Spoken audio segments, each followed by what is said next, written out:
And at work, girls, 1/3, this video really blew my mind. 1/3 of women are quitting. And I think it's a sign when women are beginning to push back, because I had mentioned this in my earlier video. I had done a video around this, but I remember seeing Indra Nooyi, the ex-CEO of Pepsi, mentioning that what's happened is, unfortunately, in today's world, we are living in a time where the leaders are actually more focused on getting results for themselves, and they don't really care about providing that flexibility, understanding about your people, right? And let's face the facts, even today, no matter how independent women are, no matter how, lot of the stuff of managing things at home falls on women, and it's a known fact. Yes, your husbands are helping out, yes, your partner helps you out, I'm sure that's happening, but a lot of the stuff of managing and running your house, women love to have control on that. It's just a maternal thing. It's just a very motherly thing, I personally feel. And that's probably one of the reasons why this is happening. And because of which they need flexibility. And I don't understand that we are in 2024. And why can't companies and businesses understand that?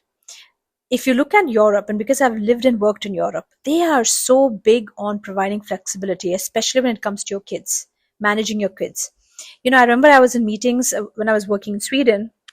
You would see somebody say, hey, listen, I need to leave because I need to pick up my kids. So I need to step out of this meeting early. That they would say that in the meeting very proudly. And you would see the rest of the team and people on the call. And I used to be on calls with like VPs and top leadership. So this is not like you're just talking to a manager or your colleague. And they would all be like, yeah, sure, go ahead. Totally understand.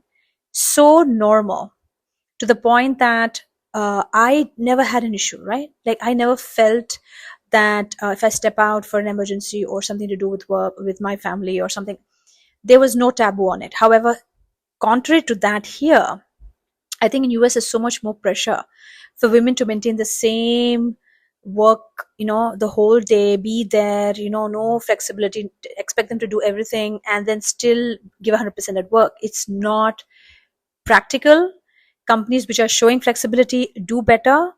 Europe companies, how come they are able to do all this and then provide full flexibility and paternity leave and maternity leave and pay for it? And I'm sure you know about all the Europe special stories of all these things. So there has to be real change. There has to be more flexibility in the workplace, for sure.